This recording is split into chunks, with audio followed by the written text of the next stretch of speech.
doctor, qué gusto que nos acompañe, buenos días y bienvenido. El presidente de la República presentó una reforma constitucional para permitir la castración química para violadores y de esta manera buscar el endurecimiento de penas frente a este tipo execrable de delito.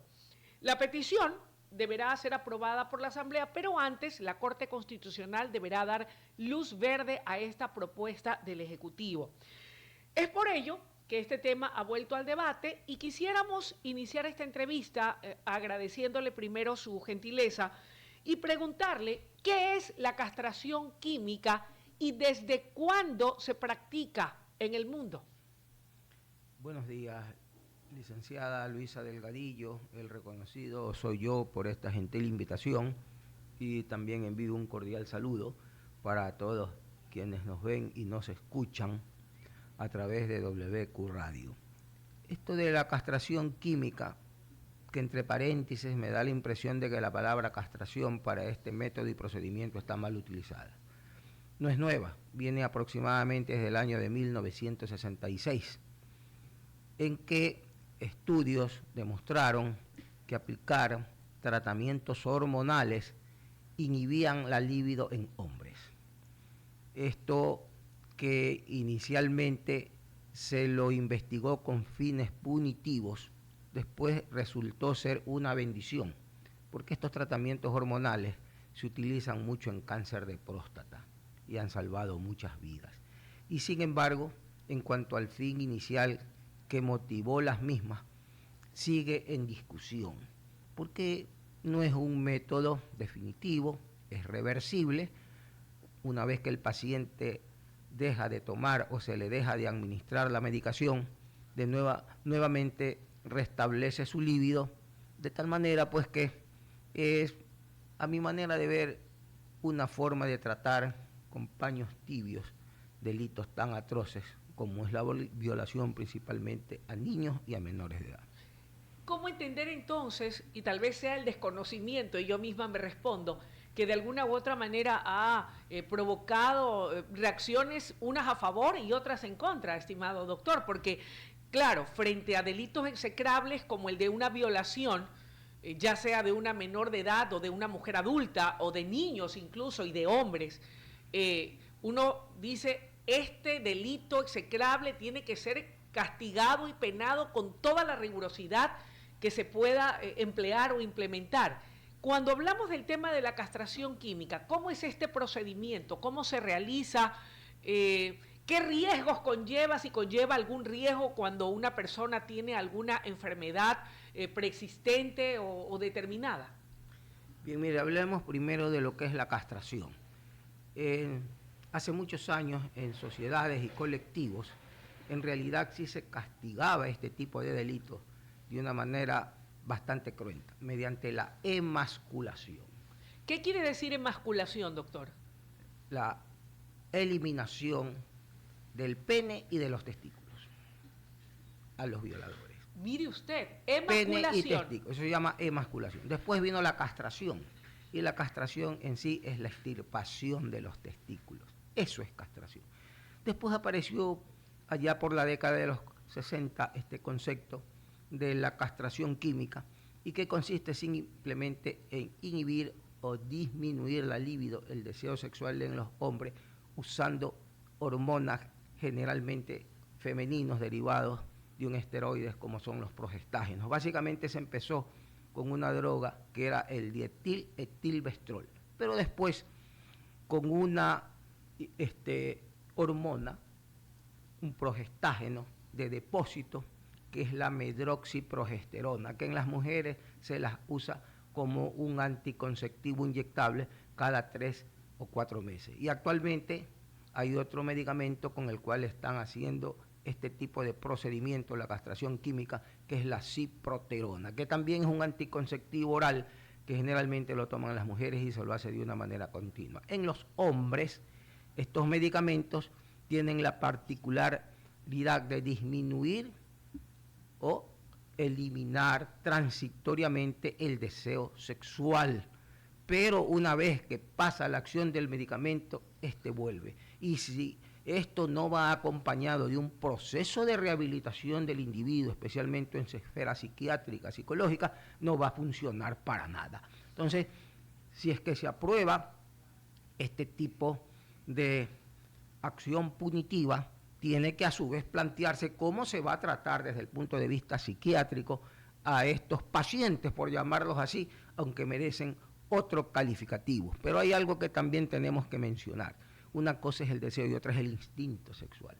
Y esos instintos malos a veces es bien difícil de eliminarlos de las personas y para ello va el tratamiento psiquiátrico. ¿Quiere decir esto que, por lo que lo puedo escuchar, estimado doctor Plaza, si mañana fuera aprobado o da luz verde la Corte Constitucional y la propuesta del Ejecutivo llega a la Asamblea, en donde seguramente tendrá una aceptación mayoritaria, y se pretende o se buscará la forma de implementarla o aplicarla aquí en el Ecuador? Lo que usted quiere decirme es que al aplicar la castración química, mañana este sujeto o este depravado o este pedófilo o este violador, incluso en la cárcel, aunque quede impotente, podría dar rienda suelta en su imaginación a hacer quién sabe qué tipo de atrocidades con sus pares dentro de la cárcel, porque estos delitos generalmente, bueno, de acuerdo a las reformas penales, tienen casi una treintena de años en prisión.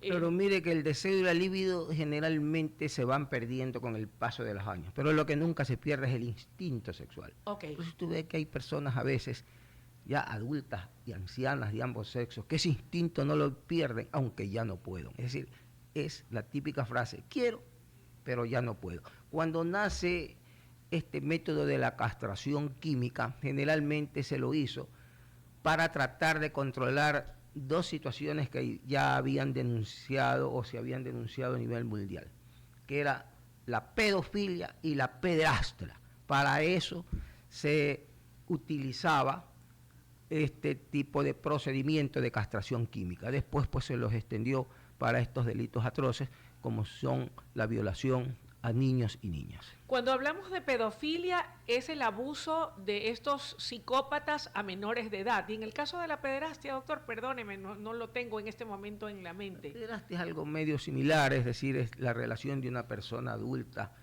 con niños, la relación sexual de personas adultas con niños. Ok. Entonces, ahora, ¿dónde comenzó este tema de la castración generalmente como tal? En Europa y también en Estados Unidos, casi a la par, ¿no? Ahora, recomendable tal vez, y no sé si se sigue haciendo el tema de la mutilación de los órganos, del órgano sexual masculino, pene y testículos. Eso sí es más contundente. ¿Usted Eso sabe es si esa terminante. práctica se continúa Aquí realizando? en ninguna parte del mundo se la realiza ya, aunque con fines estéticos y por tendencia e inclinación sexual, sí se la realizan las personas transgéneros cuando quieren cambiar anatómicamente, pero no genéticamente su sexo. Todavía se la practica. Ok, pero en el caso... Pero de ese punto de vista. Pero en el marco, Como en el plano punitivo, punitivo, no. Sí que hay algunas sociedades o colectivos a nivel de África y esas selvas de islas como Java, Sumatra y Borneo, donde hay tribus todavía que prácticamente tienen poca relación con el orbe, con la colectividad, que todavía practican este tipo de procedimientos, pero lo hacen de una manera cruenta, sin ningún criterio por las coherencias ancestrales que ellos tienen. En el caso de la castración química, entiendo, sí es una práctica que se realiza en algunos estados de Norteamérica. En algunos estados de los Estados Unidos, en algunos países europeos, pero siempre tiene que ir acompañada de un tratamiento psiquiátrico. Y por lo general, estas personas o pacientes, entre comillas, están tras las rejas y ahí recibe. Pero aquí no le extrañe que estos, pues, como aquí lo que más hay es leyes, mi querida licenciada Luisa. No, lo que no hay es personas que conozcan esas leyes, que las respeten y peor, autoridad que las haga respetar. No le extrañe que por ahí, pues, estas personas, estos famosos jueces que abundan en el Ecuador, les pongan un grillete y les manden a hacer tratamiento intradomiciliario, entre paréntesis, que los vigilen en el domicilio hasta tanto siguen cometiendo los delitos. Bueno, aquí en Ecuador todo sí, es posible. Yo recuerdo del caso de un adulto mayor, que fue un caso muy sonado, padre de un funcionario público elegido de manera democrática en urnas, que estuvo acosado de violación a una menor de edad y que hasta que falleció pasó en una clínica en primera instancia muchos años. El tratamiento, si es que se aprueba, tratamiento entre comillas, tiene que ser tras las rejas, no en el domicilio. Pero ¿se puede realizar en efecto dentro de una prisión o necesita forzosamente tener que hacerse en caso de que sea aprobado por la Corte, de que lo apruebe la Asamblea y que se lo instrumentalice? ¿Tiene que ser tal vez en una clínica, en un centro médico o tiene que ser tras la prisión? Bueno, yo pienso que no habrá clínica ni centro médico que aguante tener 2 o 3 años a un violador de esta naturaleza, pues no. Y eso les resultaría carísimo al Estado. De hecho, tendría que costearle la medicación, porque no solamente los que le he mencionado, las drogas que indiqué al inicio de mi exposición, sirven, sino también hay otros productos mucho más caros, como son los análogos de la RH, GnRH, que son drogas que también se las utiliza en el tratamiento de cáncer de próstata y que también funcionan muy bien, en este caso para inhibir las hormonas sexuales masculinas y disminuir por ende el deseo sexual en varones. ¿Qué pasa si la persona, en este caso el violador, si se instrumentaliza esta práctica de la castración química, no recibe de manera paralela ese tratamiento psiquiátrico o psicológico, ese tipo de acompañamiento? ¿Cuáles podrían ser las consecuencias, doctor? Las consecuencias es que él siga cometiendo los delitos y tiene efectos secundarios esta medicación. ¿Cuáles son los efectos secundarios? En los varones, mientras en las mujeres, mire lo que es la paradoja de la medicina, mientras en las mujeres muchos de estos productos a veces producen virilización, en los varones se da el fenómeno contrario. Producen feminización. Así que no sería raro que estos violadores empiecen después a violar a los hombres. No le puedo creer, al final la inclinación sexual se va para el otro lado. Es decir, hay efectos secundarios, en otras palabras, tanto para varones como para mujeres que usen este tipo de drogas, básicamente preparados hormonales. Y en el caso de estas drogas, ¿se pueden adquirir fácilmente? ¿Uno las encuentra en el mercado de manera común o deberá ser fármacos especiales que deberán traerse desde el exterior para poder aplicarles en el caso de que la medida sea finalmente instrumentalizada? Aquí se lo vende eso como colación del día en cualquier botica y lo compran sin receta médica. La medroxiprogesterona, usted vaya hasta de boca la pide. Y lo mismo la ciproterona. Aquí no hay control de ningún tipo ni de ninguna naturaleza. Cuando se instrumentalice para aplicarla, ¿tendrán que ser médicos, que puedan ingresar a los recintos carcelarios? ¿Cómo deberá instrumentalizárselo? ¿Cada cuánto o cada qué periodo de tiempo tendrá que ir el médico a inyectarle? ¿Y en qué parte de la anatomía genital masculina se inyecta? No, eso se inyecta intramuscular en los glúteos, como cualquier inyección. No es necesariamente en el órgano genital masculino. No, hay mucha gente que cree que le están inyectando eso en el pene, le inyectan en los testículos. Si la acción es de tipo sistémico, generalmente son inyecciones intramusculares y debe administrarse bajo control y vigilancia médica. También hay un método que vale la pena mencionar y que no es tan cuento como la emasculación o la castración, que es la irradiación de los testículos. O sea, darle radiación a esta parte que los puede atrofiar y dejarlos inservibles para toda la vida.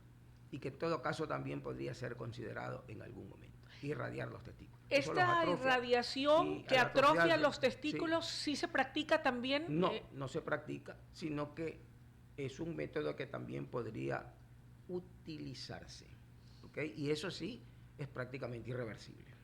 Es irreversible.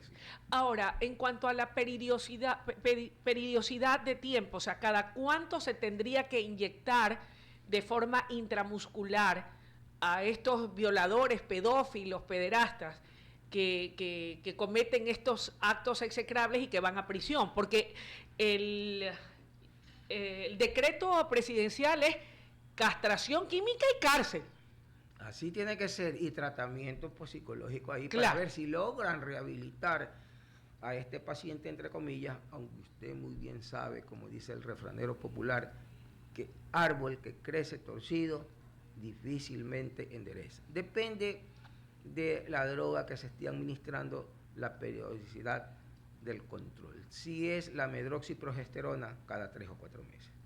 Y si es la ciproterona, podría ser cada 2 meses. O sea, cada mes. En otras palabras, ahora, esto si este delito está penado por más de una veintena de años, ¿es necesario aplicarlo durante la veintena de años o ya después de un tiempo simplemente no será necesario hacerlo? Depende a la respuesta del paciente, ¿no? Si ven que ha respondido muy bien, se lo podría suspender temporalmente, vigilando siempre el comportamiento sexual del paciente. Pero aquí vienen paradojas, ¿no? ¿Qué es lo que facilitaría la erección? Aparte de la libido, la erección también se da por un mecanismo vascular del llenado de los cuerpos cavernosos. Y pudiera ser que este sujeto o persona, ya bajo tratamiento con estas drogas, tome el sildenafilo. Y el sildenafilo, con las caricias del miembro masculino, se pone erecto. Estamos hablando del Viagra. Claro. No demos generalmente nombres comerciales porque pueden pensar que tenemos conflicto de intereses. Es el sildenafilo, tadalafilo, vardenafilo y algunos derivados de esta molécula. Era básicamente, doctor, para poder tener una idea de lo que se trate. Usted tener a un paciente sin líbido, pero que puede tener una erección si se toma esto. Y no nos olvidemos que esta gente actúa con crueldad. Por supuesto. Veces, y se han dado casos, usted debe conocer aquí, que al no tener erección la han violado hasta con un palo o un objeto contundente. A eso era a lo que iba, okay. Porque incluso de esos casos... Por eso le digo, una cosa es la libido y otra es el instinto. A eso iba, doctor, cuando yo le decía que muy probablemente, aún estando en prisión y aplicándose la castración química, pueden cometer atrocidades en contra de sus pares.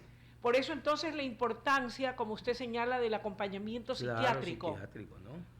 Y que se cumplan las penas, ¿no? Aquí nosotros somos muy estrictos para juzgar, pero somos muy blandengues para ejecutar la pena. Todo el mundo, mátenlo, arrástrenlo. Pero cuando ya está preso y le está dando palo al... ¡Ay, pobrecito, aflójenlo!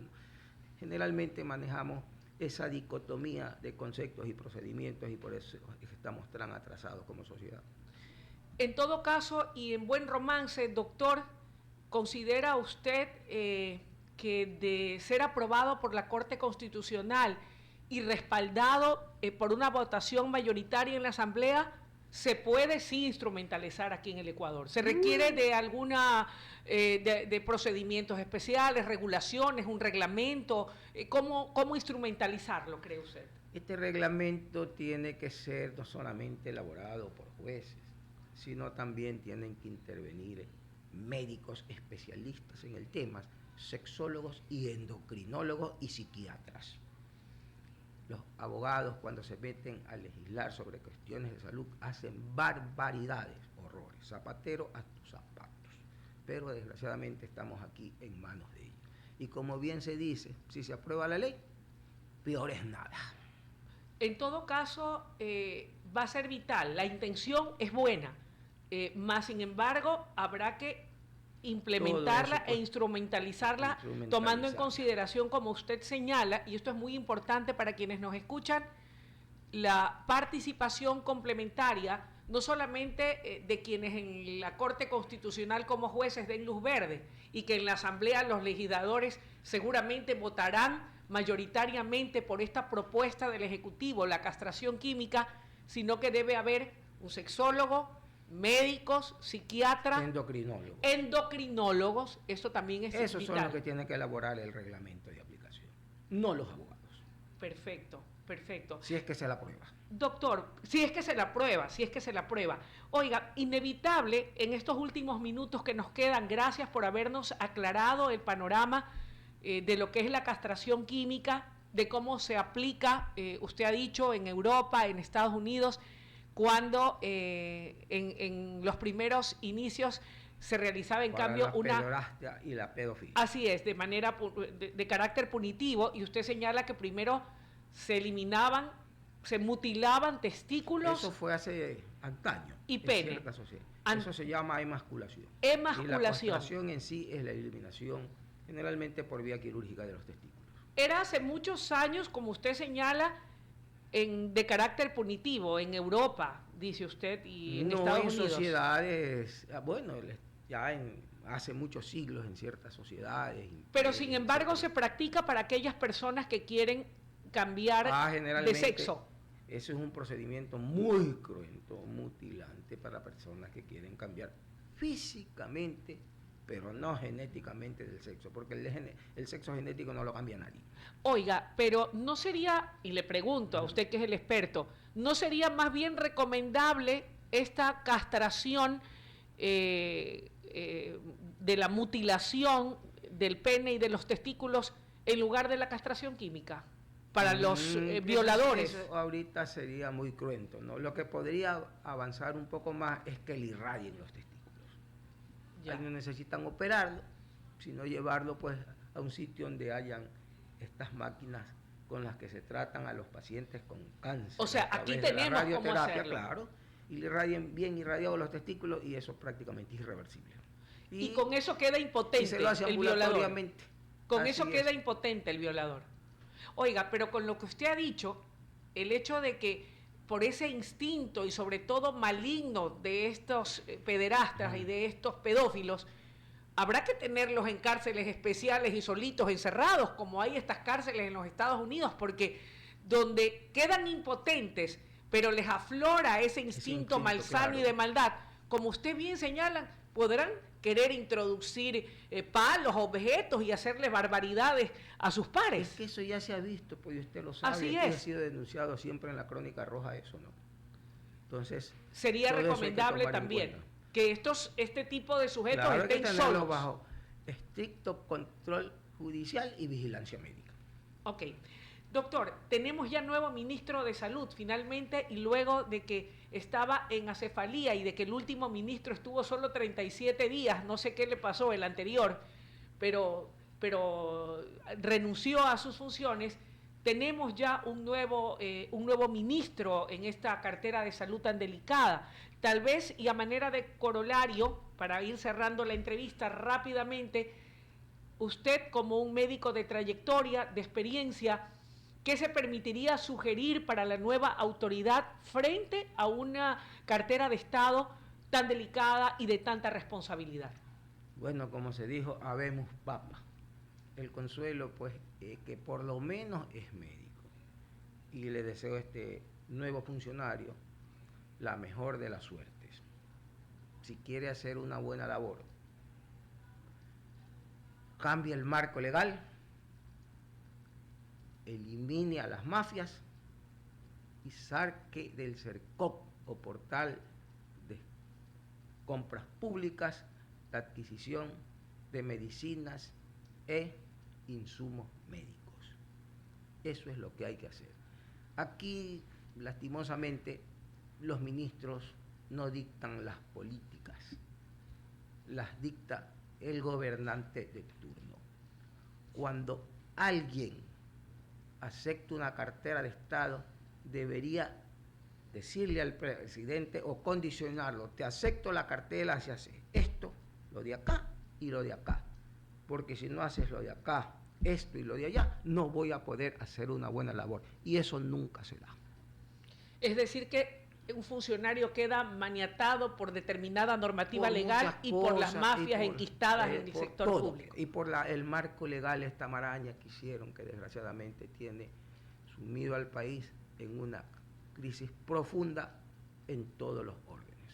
Doctor, muchísimas gracias por su comparecencia y la gentileza que ha tenido de venir a hablar sobre estos temas. Este tema de la castración química, déjeme decirle que buscaba a alguien que me pudiera hablar del tema, pero todas las personas se excusaban, o sea, no sé por qué no querían, no sé si en el caso de algunos sí me contestaron algunas personas que existía un desconocimiento en sí del tema y de su implementación, pero le agradezco muchísimo porque usted nos ha dado conceptos claros, nos ha ilustrado y nos ha permitido conocer de qué se trata, dónde se aplica y cuáles pueden ser las implicaciones que conllevaría la instrumentalización de este decreto ejecutivo que ha impulsado el presidente de la República, que lo ha presentado ya a la Corte Constitucional y que yo creo en lo personal que va a recibir el apoyo